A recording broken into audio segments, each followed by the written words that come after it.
भवानी शंकरो वंदे श्रद्धा विश्वास रूपिणौ याभ्यां विना न पश्यन्ति सिद्धः स्वान्तः स्थमीश्वरम्। हर हर महादेव। जगत पिता शिव यूट्यूब चैनल में आप सभी भगवत प्रेमी दर्शकों का हार्दिक स्वागत है।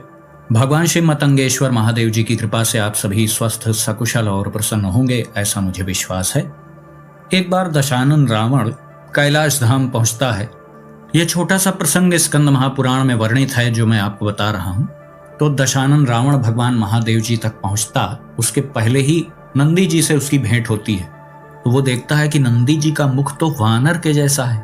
आज नंदी जी का मुख पूर्ववत नहीं दिखाई दे रहा था, वो तो किसी वानर के जैसा दिख रहा था। तो उपहास उड़ाते हुए रावण ने नंदी जी से कहा कि भाई ये कैसी विचित्र दशा हो गई तुम्हारी, ये कैसा हास्यास्पद मुख बना लिया तुमने। तो साक्षात रुद्रावतार नंदी जी रावण से कहते हैं कि यह मैंने अपनी इच्छा से ही प्रभु से वरदान स्वरूप मांगा है। ऐसा मुख होगा तो कभी मुझे अहंकार नहीं होगा, बहुत सुंदर बड़ा रूपवान हो जाऊंगा तो अहंकार आने का भय होगा। तो मैंने अपनी सेवा का फल इसी रूप में प्रभु से प्राप्त कर लिया। तो नंदी जी की हंसी उड़ाते हुए रावण कहता है, हो तो तुम बैल बुद्धि, क्या लाभ पाया तुमने प्रभु के निकट रहने का और उनकी भक्ति का। मुझे देखो, मैंने प्रभु के जितने मुख हैं उससे भी दोगुने मुख प्राप्त कर लिए उनसे, यानी मैं दशानन बन गया, 10 मुख प्राप्त कर लिया, प्रभु के तो 5 ही मुख हैं। तो ऐसी स्थिति थी रावण की।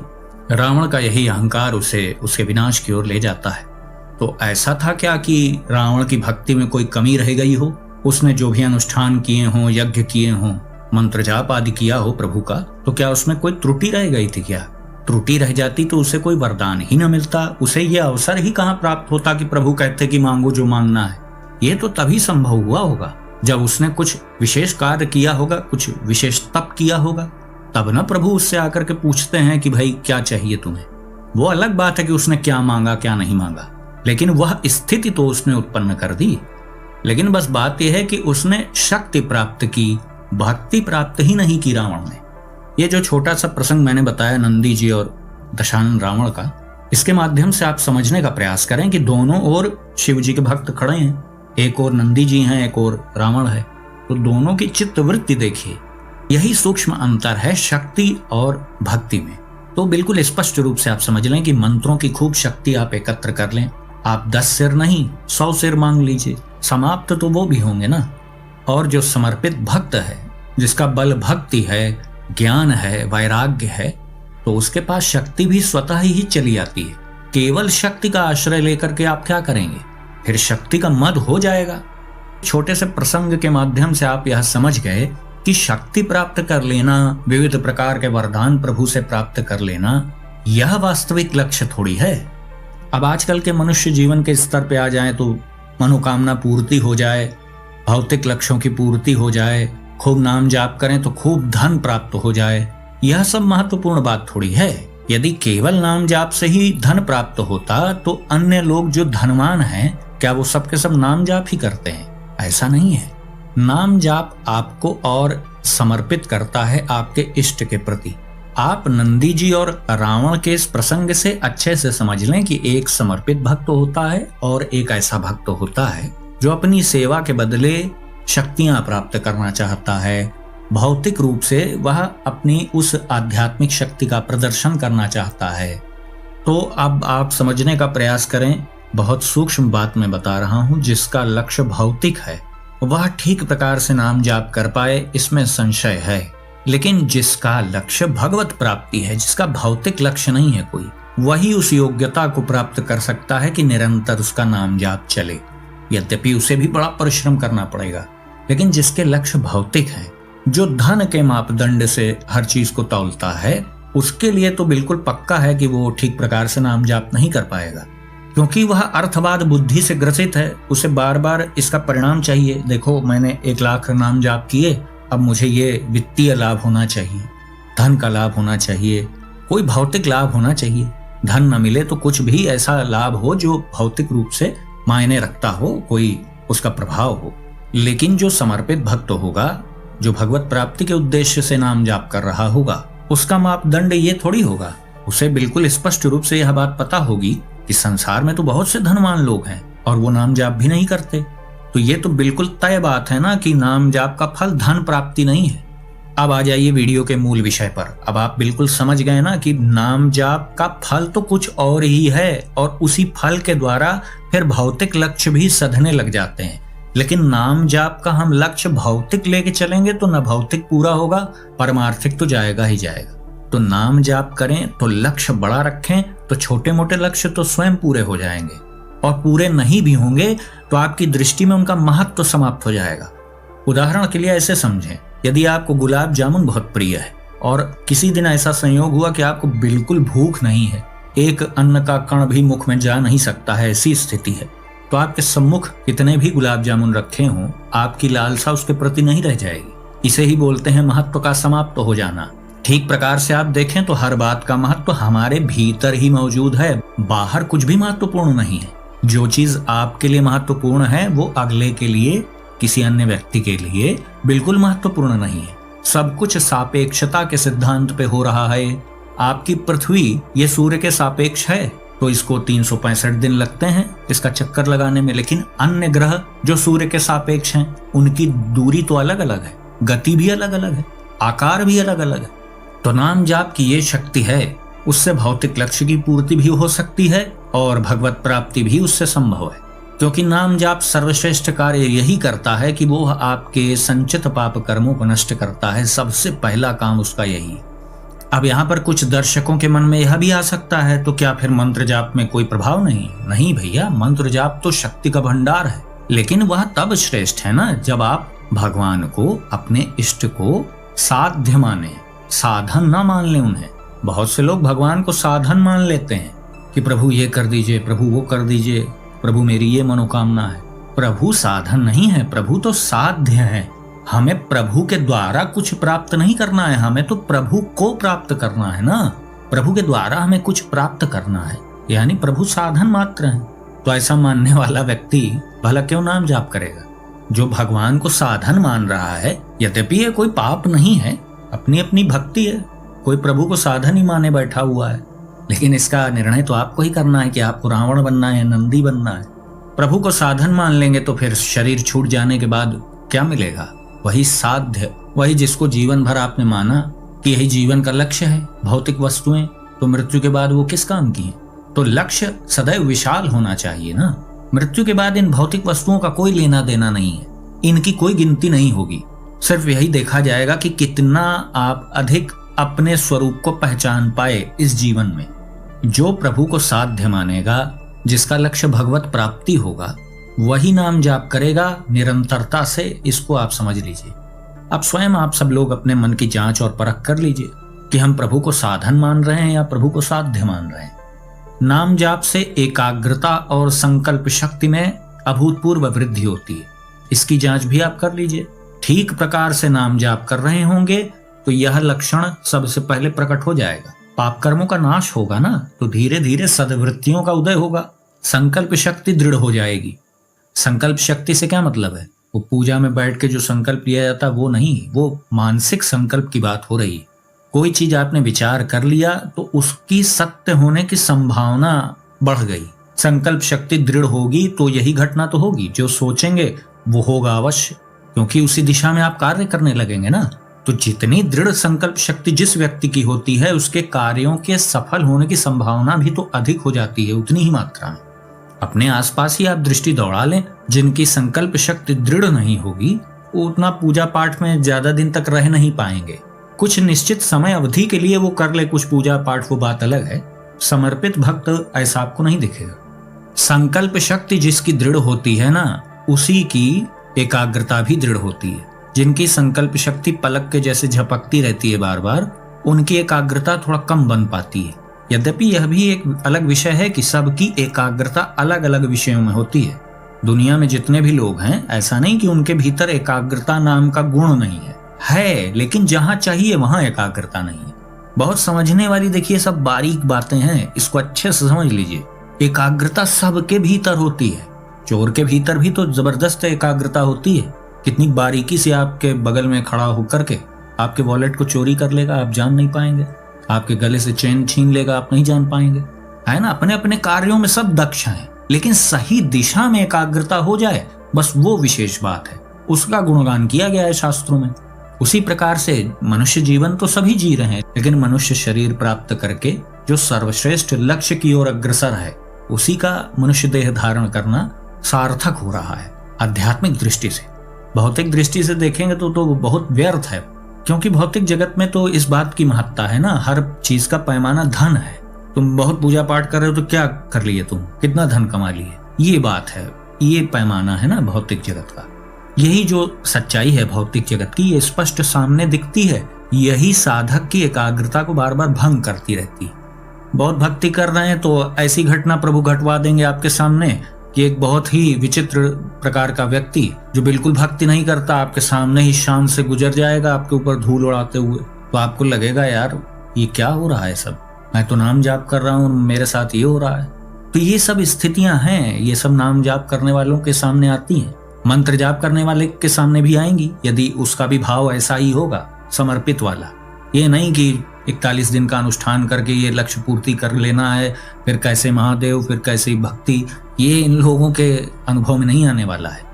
फिर अपने हृदय को और जांच लीजिए, एक और लक्षण प्रकट होता है, अंतर्मुखता बढ़ने लगती है, बहिर्मुखता अपेक्षाकृत घटने लगती है। जैसे जैसे स्तर बढ़ेगा बहिर्मुखता उतनी मात्रा में घटती जाएगी। सब कुछ पहले दिन और पहले क्षण से ही शुरू हो जाएगा, लेकिन जितनी मात्रा में प्रयास रहेगा उतनी ही मात्रा में परिवर्तन आएगा। तो वो आपको अनुभव में आ जाए, आपकी दृष्टि में आ जाए, तो वैसा स्तर आने में थोड़ा समय लगेगा ना। जैसे आप भोजन करना प्रारंभ करते हैं तो पहले ही निवाले में स्वाद आता है, लेकिन पेट थोड़ी भर जाता है। उसको तो क्रमशः खाते खाते खाते खाते पेट भरता है, तब एहसास होता है, स्वयं पता चल जाता है ना कि हाँ पेट भर गया। तो ये अनुभव करने वाली बात है। पहले दिन से ही प्रारंभ हो जाएगा सब कुछ, लेकिन आपके अनुभव में आने में समय लगेगा ना। आपकी इतनी सूक्ष्म दृष्टि थोड़ी है। अंतर्मुखी बनने लगेंगे तो उसका लाभ ये है कि चित्त वृत्ति का जो मैदान है वो सिमटने लगेगा। अभी चित्त वृत्ति पूरी धरती पर दौड़ रही थी, अब और सिमट गई। अब चित्त के दौड़ने का जो दायरा है वो सिमटता जा रहा है। इसी को बोलते हैं अंतर्मुखता बढ़ना, बहिर्मुखता का घटना। जो अंतर्मुखी होगा वही नाम जाप कर पाएगा। इतना अच्छे से आप गांठ बांध लीजिए इस बात को। इसी के परिणाम से फिर एक और घटना होगी, एकांत प्रियता आपको पसंद आने लगेगी, शांति पसंद आएगी। बहुत बोझा सा सर पे आपको लगेगा, बहुत शोर अशांति वाला वातावरण। यद्यपि ऐसा भी है कि जो परिपक्व अंतर्मुखी व्यक्ति है वो भयंकर शोर शराबे में डीजे के सामने भी बैठा दीजिए तो उसका चित्त हिलेगा नहीं। लेकिन अब आप उससे पूछें कि आपकी पसंद क्या है तो वो थोड़ी कहेगा कि मुझे डीजे के सामने बैठना है, नहीं, वो कहेगा कि मुझे शांति प्रिय है। इस प्रकार की शांति प्रियता की बात हो रही है। ऐसा नहीं होगा कि वो जंगल में जाके रहने लगे, उसकी पसंद ऐसी हो जाएगी। लेकिन अब आपके मन मर्जी के अनुसार ही तो दुनिया में आचरण हो नहीं रहे हैं, तो वो एडजस्ट भी कर लेगा, क्योंकि सब कुछ अंदर होना है ना, बाहर का कुछ मामला ही नहीं है, सब कुछ ठीक अंदर करना है। तो जब एकांत प्रियता, शांति, अंतर्मुखता बढ़ती है, धीरे धीरे आप नाम जाप करते हैं, पाप नष्ट होते हैं, तो पूर्व की स्मृतियों का आना प्रारंभ हो जाता है। अब जैसे लोग पूछते हैं ना कि मैं पूर्व जन्म में क्या था, आज मैं शिव भक्त हूं तो कर्म फल सिद्धांत के अनुसार तो मैं पिछले भी जन्म में शिव भक्त ही रहा होऊंगा और मनुष्य ही रहा होऊंगा, तभी तो मैं शिव भक्ति कर पाया। ऐसा प्रश्न लोग करते रहते हैं। तो यही सत्य बात है, यही शास्त्रों में भी वर्णन है। यदि आज आप श्रेष्ठ स्तर के शिव भक्त हैं तो पीछे भी तो कुछ करके आए होंगे, तभी आज आप कर पा रहे हैं। और एक बार मनुष्य जन्म मिल गया आपको, आपने ठीक प्रकार से सही मार्ग पकड़ लिया, तो जब तक लक्ष्य की पूर्ति हो नहीं जाएगी तब तक बारंबार मनुष्य देह की प्राप्ति होती है। क्योंकि भगवत प्राप्ति के पथ पर चल दीजिए बस, तो उस पथ पर जो आपने परिश्रम किया है उसका कभी भी नाश नहीं होता है। क्योंकि आप अच्छे से समझ रहे हैं ना इस बात को, कर्मफल सिद्धांत को, कि हर चीज का एक परिणाम होता है, हर कर्म का एक परिणाम होता है ना। तो आप यदि भगवत प्राप्ति के संबंध में कुछ भी कर्म कर दे रहे हैं तो इसका भी तो परिणाम आएगा, तो उसी का परिणाम मिलता है अगले जन्म में। या तो भगवत प्राप्ति हो जाएगी या तो फिर से प्रयास करने का आपको अवसर दिया जाएगा। यदि ऐसा नहीं है तो कोई फिर मुझे इस प्रश्न का उत्तर दे दे कि फिर भगवत प्राप्ति के संबंध में की गई साधना और कर्म का क्या फल है। यदि कोई साधक साधिका भगवत प्राप्ति की साधना कर रहे हैं, उनका उद्देश्य अपने इष्ट की प्राप्ति है और वो इस जन्म में सफल नहीं हो पाए, किसी कारण से लक्ष्य पूर्ति नहीं हो पाई, तो क्या होगा, अगले जन्म में उनका पतन हो जाएगा। क्या वो नीच योनियों में चले जाएंगे? ऐसा नहीं है। उन्हें पुनः श्रेष्ठ विद्वान कुल में जन्म प्राप्त होगा और ऐसी व्यवस्थाएं उन्हें दे दी जाएंगी उनके पीछे के कर्म के अनुसार कि वो अपने लक्ष्य की पूर्ति कर पाएं, क्योंकि वो एक ऐसा अद्भुत कर्म कर रहे हैं कि उसका भी तो परिणाम आना ही है, क्योंकि हर कर्म का परिणाम होता है। तो जब तक उसका परिणाम नहीं मिल जाएगा ये प्रक्रिया निरंतर चलती रहेगी। श्रीमद् भगवत गीता में भी इसी बात का वर्णन है। और यदि यह सब बातें सत्य नहीं है तो फिर कोई इस प्रश्न का जवाब दे दे कि भगवत प्राप्ति के निमित्त जो साधनाएं की जाती हैं उस कर्म का क्या परिणाम है यदि लक्ष्य पूरा नहीं हुआ तो यह सब बातें शास्त्रों में वर्णित हैं, ये कोई कपोल कल्पित बात नहीं है। पूर्व जन्म की स्मृति आने लगती है, बहुत स्पष्ट पता चल जाता है कि पीछे में क्या था। अब यहाँ पर एक छोटा सा इसमें पेच है, इसको समझें। हो सकता है कि कोई ऐसा व्यक्ति हो जो बहुत श्रेष्ठ नाम जापक हो, लेकिन उसे शास्त्रों का बहुत घनघोर ज्ञान ना हो। ऐसा थोड़ी है कि हर व्यक्ति प्रकांड विद्वान ही होता है। श्रेष्ठ समर्पित भक्त विद्वान भी हो खूब बड़ा, ये आवश्यक थोड़ी है। तो हो सकता है कि पूर्व जन्म की कुछ स्मृतियां उसे आए तो वो समझ ना पाए, या इसी स्तरों पर कुछ विभिन्न प्रकार के स्वप्न भी आने लगते हैं, इष्ट देव से संबंधित या कुछ स्थान विशेष या तीर्थ स्थानों के कुछ स्वप्न आदि आने लगते हैं। अब आवश्यक थोड़ी है कि वो स्वप्न शास्त्र का विद्वान है, वो सब बातों को समझ ही ले, ये आवश्यक नहीं है। इसीलिए कहीं कहीं गुरु की आवश्यकता पड़ती है, तो वो अपने अनुभव अपने गुरु से बताता है, संबंधित मार्गदर्शन प्राप्त कर लेता है। लेकिन कोई ऐसे भी होते हैं जो स्वयं विद्वान होते हैं, तो वो बहुत आसानी से बड़ी स्पष्टता से समझ लेते हैं कि वो पिछले जन्म में क्या थे और क्या त्रुटि हो गई थी जो उत्तीर्ण नहीं हो पाए, पुनः परीक्षा देने का अवसर प्राप्त हुआ है। अब जिन लोगों के अनुभव में ये बातें नहीं होती हैं उन्हें ये काल्पनिक लगता है, लेकिन ये काल्पनिक नहीं है, ये वैसी ही बात है कि स्वयं खाओ और स्वयं उसका स्वाद जान लो। लेकिन स्वयं खाना पड़ेगा, बस स्वयं खाने से सब बचते हैं और अनुभव सब करना चाहते हैं, बस इसीलिए अनुभव नहीं होता है। तो इसी प्रकार से उसकी दृढ़ता और नाम जाप में बढ़ने लगती है, नाम जाप में निरंतरता आने लगती है, क्योंकि संकल्प शक्ति इस स्तर पर आकर के तो और दृढ़ हो चुकी रहती है। जितना अधिक नाम जाप किया जाता है उतनी अधिक इष्ट की कृपा प्राप्त होती है। जितना अधिक शिव नाम जाप आप करेंगे उतनी अधिक कृपा भगवान शिव की आपके ऊपर होगी। जितनी अधिक कृपा होगी उतना अधिक नाम जाप होगा, फिर जितना अधिक नाम जाप होगा उतनी अधिक कृपा होगी। ये निरंतर चलने वाली प्रक्रिया है, ये कभी समाप्त नहीं होती। कृपा से नाम जाप होगा, फिर नाम जाप होगा तो फिर और कृपा आएगी, और कृपा आएगी तो और नाम जाप होगा। ये है निरंतर चलने वाली प्रक्रिया। तो फिर इसी प्रकार धीरे धीरे जब पाप नष्ट होने लगते हैं और अधिक उच्च स्तरों पर आने पर पूरी तरह पाप वृत्ति का ही नाश हो जाता है, पाप करने की प्रवृत्ति ही समाप्त हो जाएगी। अब ये पहले दिन से ही नहीं होगा, मैं पहले ही बता चुका हूं कि प्रारंभ प्रथम क्षण से हो जाएगा, लेकिन आपके अनुभव में आने में समय लगेगा ना। पहली बूंद गिरते ही बाल्टी नहीं भर जाती है ना, थोड़ा समय दीजिए। एक निरंतर चलने वाली प्रक्रिया को प्रारंभ करना है तो प्रारंभ में कुछ करना पड़ेगा ना, तब वो निरंतर प्रक्रिया प्रारंभ होगी। जैसे जनरेटर निरंतर विद्युत उत्पन्न करता है, लेकिन उस प्रक्रिया को प्रारंभ करने के लिए एक बाह्य बल लगाना पड़ता है, तो वो एक बार आपको लगाना पड़ेगा।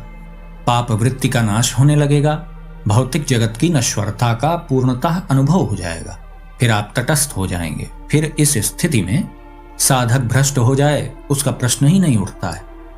तो यह सब स्वयं की जांच करने का विषय है। नाम जाप से यह सब परिवर्तन, यह सब लक्षण अपने भीतर दिखाई देते हैं, यह प्रभाव उत्पन्न होते हैं। इनकी जांच आप स्वयं कर लें। यदि यह सब हो रहा है तो आप सही दिशा में हैं, यदि यह सब नहीं हो रहा है तो आप सही दिशा में नहीं हैं, सही प्रकार से नाम जाप नहीं हो पाएगा। आप सभी दर्शक जनों के अधिकांश प्रश्न नाम जाप से संबंधित ही आते हैं।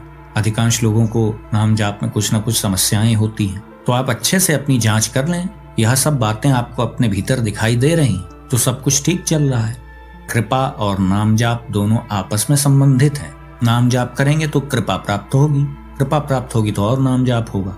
नाम जाप का सर्वश्रेष्ठ फल यह है कि आप अपने इष्ट के निकट पहुंच जाएं। अब क्रमशः उतने ही निकट पहुंचेंगे जितना आप प्रयास करेंगे।